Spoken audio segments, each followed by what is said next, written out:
Hello and welcome to the radiotimes.com Doctor Who podcast. My name's Hugh. My name's Morgan. And this week, after a little unplanned sort of, not exactly a break, we had a bit of a surprise announcement a couple of weeks ago, as some of you may remember. So we did an emergency episode very quickly, and we didn't do one the week after because we kept that in the slot. So yeah, it's been a little while since the news broke that Jodie Whittaker and Chris Chibnall are leaving. So obviously since then, everyone's been saying, what's next? Who's going to be the next Doctor? But we're much lamer than that. So we've been wondering who's going to be the next showrunner. Because, well, I mean, Morgan, you wrote about this online. Sometimes the showrunner is, much more important to the show in terms of changing it, right? I would argue, and indeed did argue in an article you can read on radiotimes.com, that the choice of showrunner is more important, I think, than choosing the next actor to play the Doctor, which is, of course, massively important. But don't forget whoever the new showrunner is will, if not have sole say, they will certainly probably have to have some say in who the next Doctor is. On top of forming a writing team, hiring a production designer, hiring makeup artists, hiring a casting director, sort of everything comes from the showrunner, at least in the way the show is set up at the moment. So for me, like, it's the most important job in terms of where the creative direction of the show is going to go next. Definitely. I mean, it's everything, right? Like, as much as it often the face of it, the Doctor changing is a huge public-facing change. They're just reading what the showrunner writes. Like Jodie Whittaker's Doctor under Stephen Moffat would have been very different from Jodie Whittaker's Doctor under Chris Chibnall. Although I'm sure there have been similarities. It's a whole different ball game. So obviously, everyone's been talking about this. Who could be the next showrunner? You have the usual. I think Michaela Cole must stand pretty uniquely as someone who has been cited for both the Doctor and both the showrunner. Like, and you know what? Maybe a real auteur series where it's Michaela Cole as both. That'd be great. But there are some names that people have been throwing around, and we thought it might be fun to kind of go through some of them and whether we thought they were plausible, what they could bring, things like that. So Morgan, I don't know, do you have any names to start off with? I think we should probably start with, we were talking about this beforehand, we have like sections, and we have like a plausible section, like people who it would like not be surprising, I guess, in a way, or people who are kind of associated with Doctor Who, I guess, is maybe that. So we're not only are we nerdy enough to be discussing this topic at all, but we've also divided our potential candidates into subcategories. So we thought we'd start off by talking about the feasible figures for the showrunner role who have some past association with Doctor Who, and these are the names that tend to come up a lot around about this time, and a lot of them came up. There's some new names in there, but a lot of them came up when Chris Chibnall actually got the job, sort of post Stephen Moffat. I mean, Moffat was pretty much the heir apparent, wasn't he, in the Russell T Davies era? It never really felt like, I don't think it was ever really discussed that it was going to be anyone but him. But things sort of opened up a little bit post the Moffat era, and it was, who is it going to be? And a lot of these names came up, and they've come up again. So it's names like Mark Gatiss, Toby Whithouse, and Peter Harness as well. Actually, those are the names that came up before and have come up once again. The sort of holy trinity of Doctor Who fandom. And the interesting thing with those guys is, obviously, none of them have written for the current Jodie Whittaker era of Doctor Who, and they've all gone on to do other stuff. But I kind of hadn't quite clocked this at the time. But looking back, Chris Chibnall hadn't written for Peter Capaldi and hadn't actually written for Doctor Who for about 4 years when he was brought on. He was announced in 2016. Obviously, he started later than that, but he announced in 2016. His last episode had been The Power of Three in 2012, I think that was. Because that was an Amy Pond story, and she left in that's it. Basically, it doesn't. They're not ruled out. I'd kind of in my head ruled them out. I was like, oh, they've moved past it. But actually, you could have said the same for Chris Chibnall. He'd gone off. Part of the reason he hadn't written anymore is he'd gone off and made Broadchurch, which started in 2013, I think. And that was such a big hit. And then you come back, and you can look at like someone like Toby Whithouse has done other stuff since his last Doctor Who episode, which was The Lie of the Land. But there's nothing to say the BBC couldn't bring him back. I mean, like you said, he's written loads of episodes across different eras of Doctor Who, modern Doctor Who. He does have that showrunner experience because he did Being Human for years, and obviously he's done Noughts and Crosses more recently. Although I don't think he was a showrunner for that in the end, but he worked behind the scenes of it quite a lot. And then obviously you say, Mark Gatiss, who's written more episodes of Doctor Who than anyone except the showrunners. and has done films. He's done sort of docudramas. He's done a docudrama about Doctor Who. He's been in Doctor Who a couple of times. Like you could see it happening. But my one sort of like con for them both is that they both feel a bit like obvious, if you know what I mean. Like, I mean, not obvious in terms of like, if they were announced, I think I'd be like, oh, cool. But Mark Gatiss especially, I feel like he might not want to do it in terms of, I can imagine him wanting to be a bit more idiosyncratic with his creative choices going forward. And I'm just sort of like, would he come and like be boss of Doctor Who and have to be that kind of like tied into something for so long? I don't know. I've rambled on for a bit there. I mean, what do you think about them? I think you're right. I think they feel like, I think Mark Gatiss, Toby Whithouse, Peter Harness, those three names. I didn't mention they Peter feel Harness, like that's true. Sorry. and Peter Harness as well. Yeah, I think they feel like safe choices. Now that's not necessarily to say they'd be bad choices at all. I think they could all make a really good stab at it. But I think because they're established with the show, they're established writer producers. They feel like safe choices. It's sort of like the same names that come up to play James Bond. Yes, I get what you mean. Or the Doctor, or indeed the Doctor. Yeah, if if I don't know, Patterson Joseph, for example, was cast as the next Doctor, you'd be like, oh, okay. If it was Chris Marshall, well, no, I'd have a very different reaction there. No, but if it was someone like, I don't know, Patterson Joseph, you'd go, great casting, but not a huge surprise. He feels like the sort of person you might expect to be cast as the Doctor. And similarly, these names have been thrown around a lot because they feel like sensible choices. They are associated with the show. Yes, as you pointed out, they kind of more associated with the old guard of Doctor Who, if you like. But then so was Chris Chibnall when he became showrunner. They're all established writer producers. They're all sort of credible choices. But that does, that's not to say that they will be who the BBC opts for, especially if, maybe the BBC is looking to do something different. Maybe it's looking to go slightly more left field with its choice. Maybe it's even looking to dismantle the showrunner approach entirely. We're all assuming that there'll be another kind of head writer, producer, big boss who takes control of Doctor Who. But that's sort of something that came along.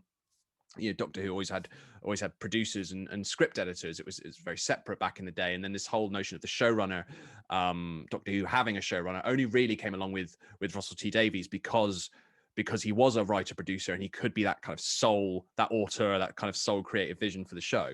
But maybe that's not how it'll work going forward. We don't know. But if it were to work that way, I think those three gents would all be sensible choices. I'm sure Mark Gatiss would hate to be described as a sensible choice for anything, but that's just how I feel. I guess you're totally right about the showrunner thing. I mean, it's worth noting that in the press release announcing this, they said the next or the new generation of Doctor Who will be announced, in due course. They didn't say the next showrunner will be announced in due course. Although I think Chris Chibnall said whoever takes over. I don't know. We could be splitting hairs there. One thing I would say as well, though, is like when we're talking about casting and new doctors and stuff, sometimes are like don't want to go for the safe choice. They'd want to go a bit left field. I feel like that's relatively low risk. Whereas if you've got someone has to take over this huge franchise that is 10 months out of the year filming, you're writing, you're kind of producing, you're running everything, assuming that is the model that they want to keep going with. It is, you kind of do need someone who's a bit more proven in the field. Like I saw some people suggesting, the sort of people who come up will be the names you won't expect, people who haven't come up yet. And I'm like, I don't know, with Doctor Who, it's not like a new drama. It's kind of got this legacy. It's important. Like you can't drop the ball. And with that in mind, it's kind of like, and Chris Chibnall made sense, not just because he'd written Doctor Who, but because he had written a really big hit, like Broadchurch. So he kind of had that background as well. He was used to kind of keeping secrets and things like that.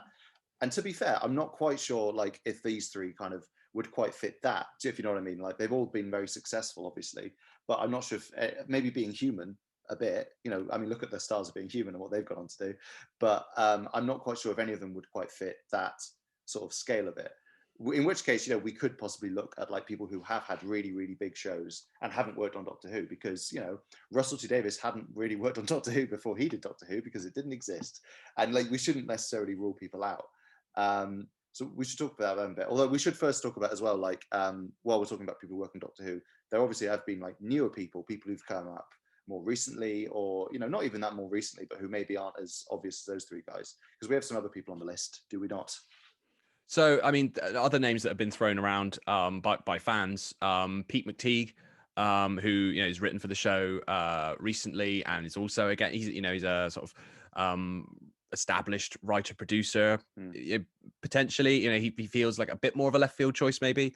He's also a huge fan. He's a huge fan. A massive Doctor Who fan. Which again, there's that argument of, I think there's been a bit of an argument of people. There's people saying the next showrunner shouldn't be a fan. And I'm not saying that I agree. I agree and disagree with that. I don't think that you should hire someone who dislikes Doctor Who or knows nothing about Doctor Who. But I do think you should hire someone who's like a great writer producer first and a Doctor Who fan second. I don't think being a Doctor Who fan is the number one qualification for this job. But if you are a massive Doctor Who fan and an established writer producer like Pete McTeague, all the better for it. Why not? So you're saying Mike Bartlett, yeah. Mike Bartlett is a name I've seen thrown around. Like he's written a couple episodes, I think, of Doctor Who. I'm trying to remember if it was one or two. I think he just did one. I think he just did Knock Knock. Was it just Knock Knock? I was trying to remember. And again, he's created the likes of Dr. Foster and its spin-off Life. So he's got it kind of. He's written for Doctor Who, but he's also known as someone who kind of shepherded these big TV drama hits. And then you've got Sarah Dollard as well, who has written some very popular Doctor Who episodes and has actually worked as a producer on Bridgerton on Netflix recently. So again, these are names that kind of feel a little bit more left field. They aren't coming up quite as regularly as the kind of the holy trinity, if you like, of Gatiss and Whithouse and Peter Harness. But they're certainly kind of cropping up here and there. Fans are mentioning these names here and there. And Vinay Patel as well, I've seen a few people mention, because he's written obviously 2 episodes, Demons of the Punjab and Futures of the Jadoon. I'd say he's probably, of the kind of new era writers, the most consistent in terms of what people think of what he's written.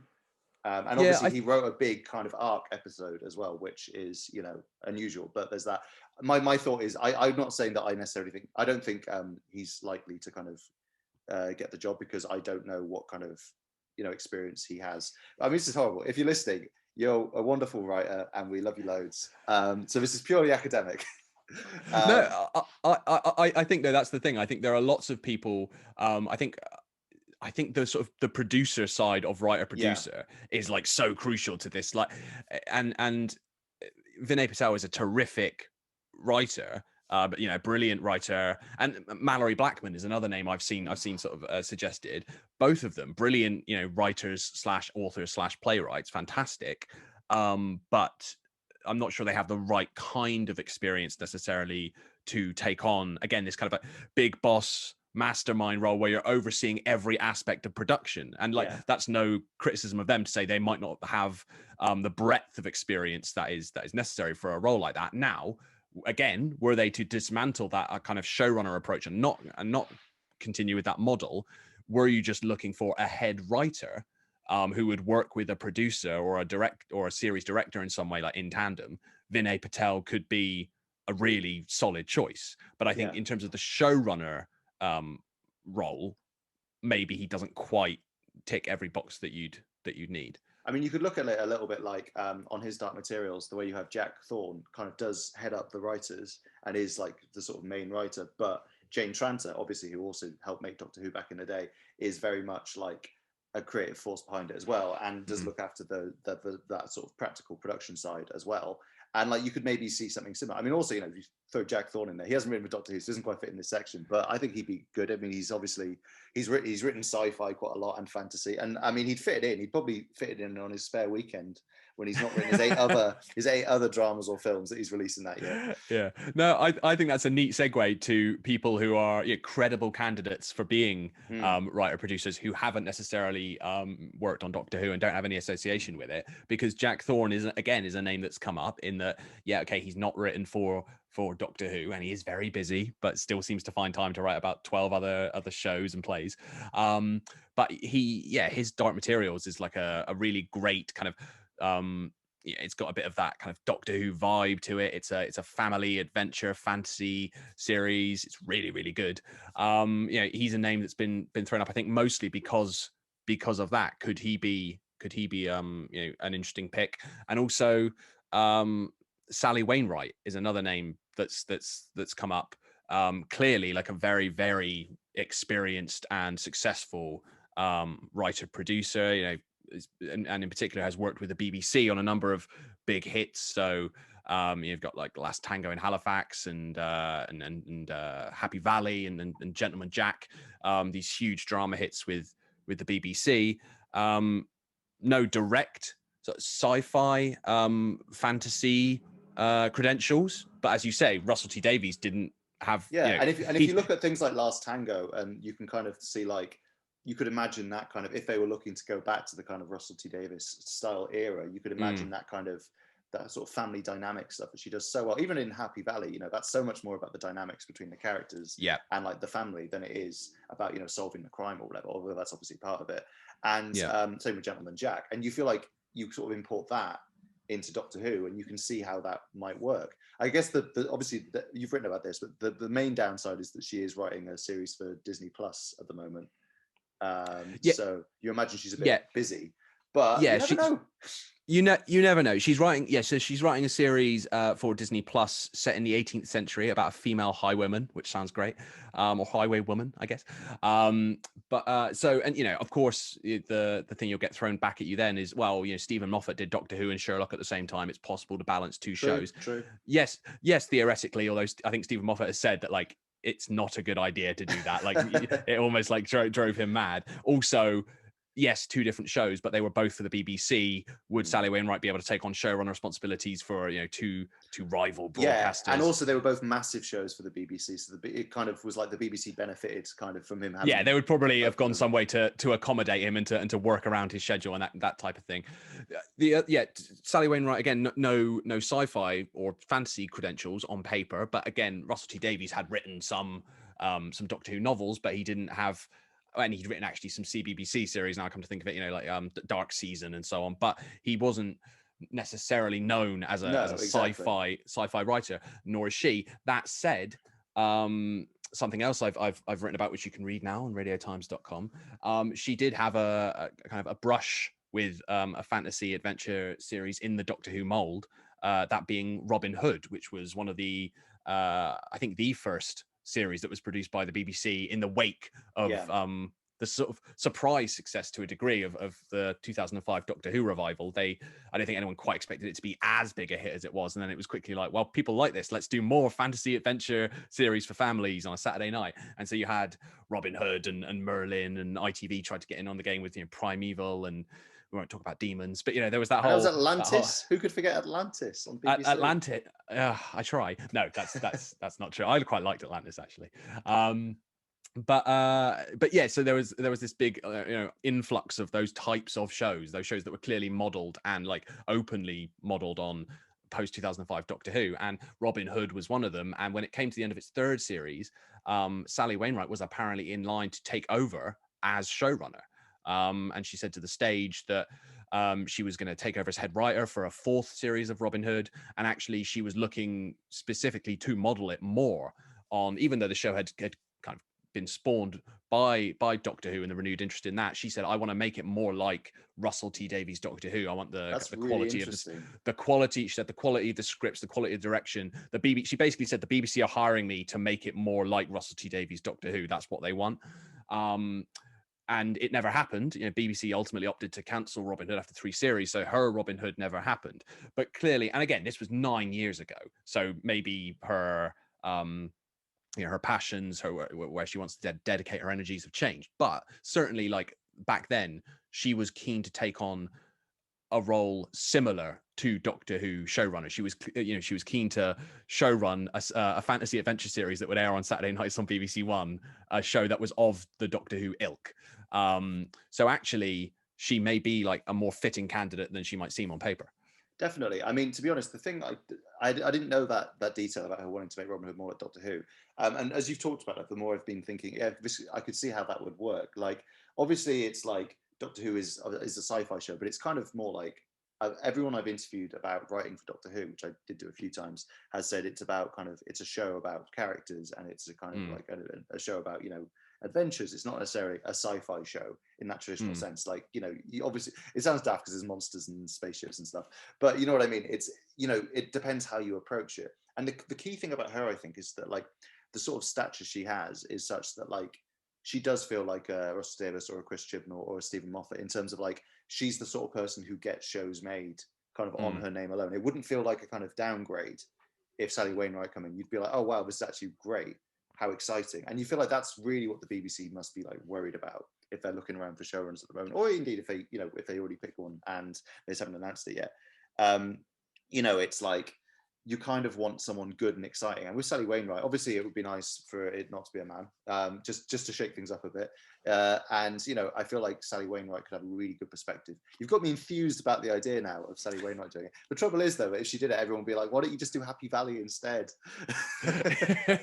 We're still waiting for series 3. It's going to take even longer now. I've ever since I found out that little nugget about Robin Hood, I've always been really intrigued, and I've always thought she would, if you did want to go for someone who's not necessarily part of the established, the Who pack, then she would actually be a really interesting choice. Someone who clearly does have a passion for those types of stories, but also is famed, is applauded for really like grounded, character-based drama. Like, it does feel like you might get back to something similar to a Russell T Davies type feel, that the golden era of Doctor Who. Well, yeah, and also she's done historical stuff, and a lot of stuff that's about like like more modern attitudes in a historical setting, like Gentleman Jack, or not more modern attitudes, but you know what I mean. And To Walk Invisible, which I went on set for actually, and I met her, and she was very nice as well. It rained a lot. It was in Yorkshire, but yeah, no, I could definitely see how that would work. So there you go. That's a candidate. We should also say, we talked about people who coming in from the outside. The most interesting candidate, I think, that people have been talking about is, I've got to try and pronounce this right, J. Michael Straczynski. I think that's how you pronounce it. I think that's right. Yeah, so he is, what did he make? Was it Stargate he made? Babylon 5. He Babylon was the creator 5. creator of Babylon 5. And he put his name out there. He's like, look, I'm throwing my hat in the ring. He said on Twitter, I don't know. He was responding to a fan question. In fairness, he didn't just come out of nowhere and say this. Like, a fan said, would you be interested? And he said, I don't know if the BBC would ever consider an American to showrun Doctor Who, but if so, I would be there in a heartbeat. Well, technically 2 heartbeats. I knew you were going to say that. Yeah, but he knows his stuff. Does J. Michael Straczynski? But yeah, so that's I'd find it unlikely that someone who came out that openly and said, I want to do it. Have you What's seen the update? The update is, he's got the job.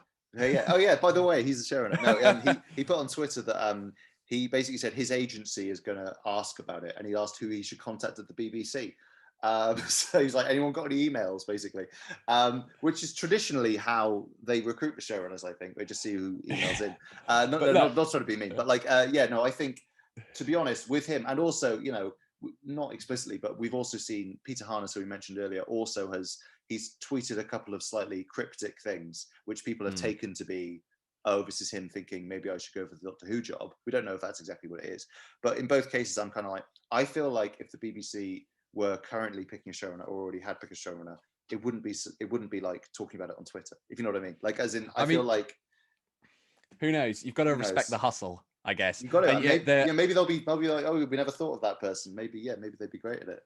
There's, the guy who's playing Shang-Chi in the new Marvel movie. True. He literally tweeted, "Hey Marvel, when are we going to talk about Shang-Chi?" And then, like, I think a year later was like, "Hey, turns out it's me. I got the job. It worked." So you never know. Don't rule it out. Although someone who has ruled it out, I'm really nailing the segues today. Oh, yeah. Neil Gaiman, of course, yes. Which is another name. He keeps people keep bringing him up as someone who has, of course, written for Doctor Who, written a couple of episodes, and also, particularly more recently, has established himself as a television writer and producer. But I think he's pretty much the only person who's come out and said, I am not interested. Again, well, he basically said he was spoken for, didn't he? Because he's making Good Omens 2 and Anansi Boys for Amazon, and Sandman, obviously. Sandman on Netflix. Which I don't think he's showrunning, but I think he is pretty involved in that. I think he is showrunning the other ones. I think Neil Gaiman is, again, like Jack Thorne, I don't think he's got much time left in his schedule. Although he did say that he'd love to come back and write more like one-off episodes. Which he did, cool. yeah. He said he was spoken for, which his very busy schedule. But he did also say, I'd much rather write an episode of Doctor Who than show run several seasons. So it does sound like even if the opportunity was there, he'd rather be the writer of the week who pops in and writes an episode when he's got a great idea than showrunner. So he's kind of ruled himself out on two levels. And I think can see why people thought of him though. Like he is a logical choice in terms of obviously he wrote 2 episodes, one of which was really good. I love Nightmare in Silver too. Oh yeah, so good. But no, he wrote one of like the best Doctor Who stories ever, and he's an amazing writer. And he has, run a series starring David Tennant, and among other series. So it's not ridiculous that people thought of him. Starring David Tennant and Michael Sheen, who recently won a RadioTimes.com readers poll of who should be the next Doctor. So if he could bring Michael Sheen along with him, no, I think he feels like a more credible candidate actually now. Like when he wrote for Doctor Who, especially when he wrote like The Doctor's Wife, and he hadn't written a ton for television, I don't think at that point. It was like, well, yeah, that was a great episode, but this is the thing I keep saying, like just being able to write a great episode of Doctor Who, that's definitely like a skill, but it's not the only skill you need to be showrunner. That's the skill you need to be a great writer of Doctor Who. Like there are so many other things you need to be good at to be showrunner. Whereas now, like it's pretty much his day job seems to be showrunner on these various adaptations of his work, like I said, like Anansi Boys and Good Omens. So now he feels like a credible candidate just in time to rule himself out and say I'm too busy because I'm doing other stuff. I'm doing all this other stuff that means I can't do it. So yeah, it would have been an interesting choice. Would have again maybe been one of those kind of feels like potentially a safe pair of hands, in the same way as Mark Gatiss and Peter Harness and Toby Whithouse. They kind of they've worked on Doctor Who, they've written for Doctor Who, they've worked as writer producers on sci-fi and fantasy pieces. They kind of tick all the boxes, but he is the one so far, the only one to definitively say no. Yeah, although we haven't asked everybody. We haven't rung them all up and said, listen, Mark, you're going to do Doctor Who? And he'd be he won't return my calls, so I've tried. That's for another reason, though. We know that. That's a separate issue. I mean, look, there's so many names out there. We mentioned Michaela Cole, who I have a little pros and cons list. And my pros for her was she's very popular now and a great writer. And my cons were she's very popular right now and a great writer, so she doesn't need to do Doctor Who. I was thinking like, Joe Barton, who did Giri Haji and is making a Batman series now. I reckon he'd do something really interesting with it. We mentioned Jack Thorne earlier. Maybe after they finish his Dark Materials, he could bring Jane Tranter back to the world of Doctor Who. That would be pretty cool. They'd do all that. I think James McAvoy is the Doctor. Daphne Keane, Ruth Wilson is the Doctor. Oh my God. That would be so good. All would be excellent in different ways. All of them at the same time. The Doctor regenerates into 3 people who are coincidentally the cast of his Dark Materials. I mean, I try to think of what other names there were. I mean, you could pretty much name anyone who's like written an episode that you enjoyed and be like, oh, what a great showrunner. I've seen some people say like, oh, you should, hire this person who, like you see some people have mentioned like Big Finish writers and stuff like that, obligatory Big Finish mention. And they've said like, oh, this person who I like. And like, I do feel like that kind of stretches the credulity a little in terms of you're definitely going to want someone who has TV experience and kind of like TV boss experience. So it is funny because it isn't as open as it appears. Like with who could be the Doctor, as we said at the beginning, it really could be anybody who's a great actor, whether you know them or not, could be the Doctor, and that's exciting. Especially now that it's opened up. You can have a female Doctor, you can have a male Doctor, whatever you want. With the showrunner, it's kind of like there's a certain level you think of experience and kind of like notoriety that you think they'd want, unless they do want to, as we keep saying, kind of dismantle the way that it's been done. Obviously, we can only kind of speculate in the terms of how it's been done before and say like, this is how they've done it, that's how they've done it. But, if they do want to kind of change that, then, then we could be completely wrong. And it could just be, they're going to have like a load of people. They're going to have like a producer figure. They're going to have like, maybe a director more involved. Like, Loki was Kevin Feige kind of behind the scenes for Marvel. Michael Waldron is head writer and has a team of writers, and Kate Herron's the director and directs all the episodes. And they're kind of a team, and no one of them is like they're the boss, they're in charge. Maybe something like that. Who knows? I'm interested to see what they do. I'm interested to see. You're right in that, like, Matt Smith, when they cast Matt Smith, he was 26 with a handful of TV credits to his name. Mm. But that's not really the point when you're hiring the new Doctor. And obviously he was brilliant. Whereas you wouldn't hire a 26-year-old writer with a handful of TV credits to their name to run Doctor Who, because it's just different, isn't it? It's like it requires so much more experience and kind of qualifications in that sense.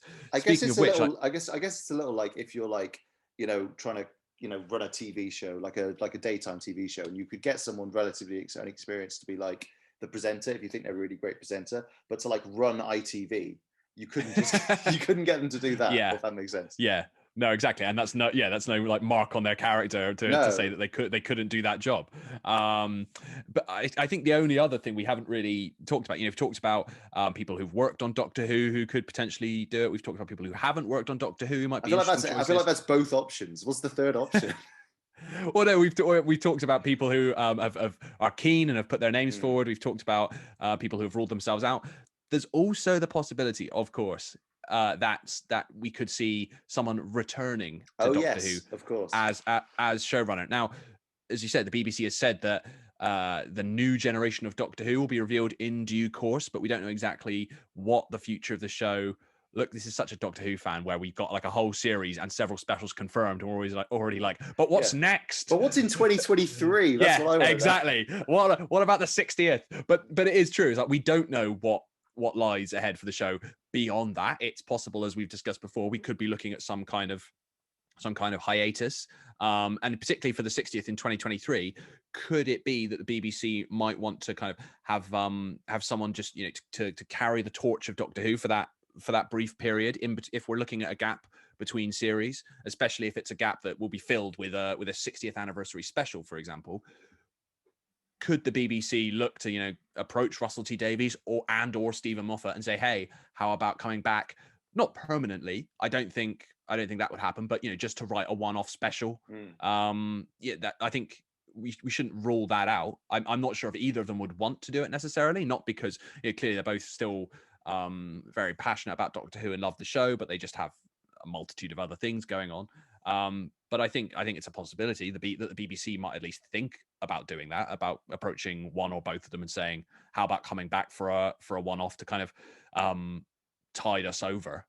That sounds a bit I'm sure they would do much more than that. I'm sure they'd produce something wonderful and glorious, but you know what I mean?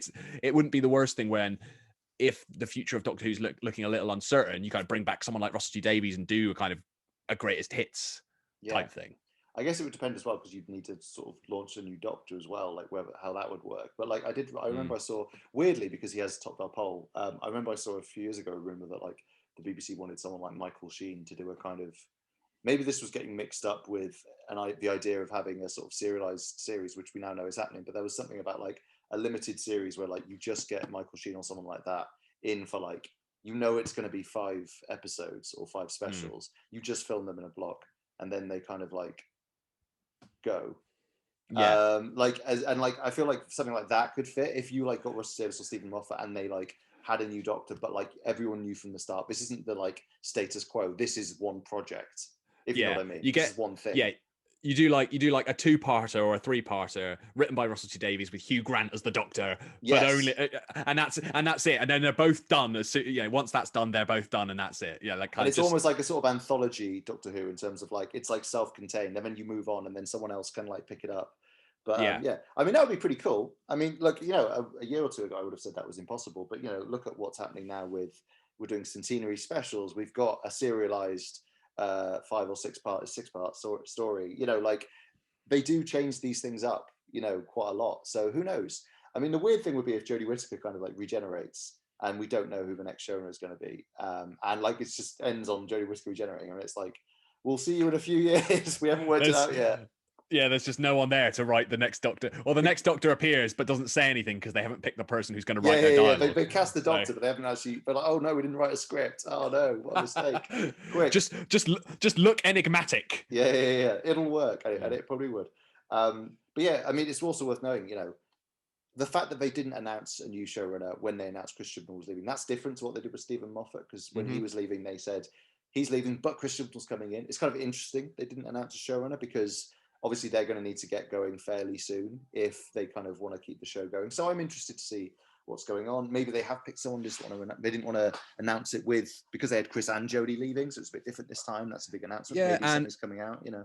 And they're not leaving for a little while. Like, you know, maybe it's a PR decision where you've got like a whole series plus specials plus all of this. You don't want to. It's 2 years of Doctor Who. Lest we forget, like it's all this autumn and then all of like next year and next autumn. Like they're not, because the centenary is pretty late next year, isn't it? Like it's not early. Right. Yeah. Even if Sally Wainwright has signed up as the next showrunner, for example, we don't need to know that yet, right? There's enough news. There's enough Doctor Who happening that we can wait for the announcement if it has already been decided. Yeah, and if it is Sally Wainwright, then they owe us a quid or something, because you've been saying this for a while, I think. Oh, I put my my bet in years ago. I'm going to be quids in if it is. That's why I'm pushing so hard for it. But what do you think, if you're listening at home? Do you have a pick for Doctor Who showrunner? Do you like any of the people we've talked about, or have we missed out your favorite writer? An obvious choice who would definitely do a brilliant job no matter what. Please let us know in the comments or on Twitter at Radio Times or Facebook. You know, why not? Wherever you want to do it. We'll be back next week. We'll probably still be dissecting the same like 2 press releases because it was a lot of Doctor Who news in a very short space of time, and we've just needed some time to decompress from it. Until then, I've been Hugh. I've been Morgan. And once again, you can argue in the comments below about who you think should replace us, and you know who would do a really good job on the podcast. Neither of us are the showrunner of Doctor Who. That we would be terrible. We can say with confidence. We would be terrible. Yeah, even if we did have Russell T Davies helping us, I think we would. It would definitely be an era people would want to forget. And on that note, thanks for listening and goodbye.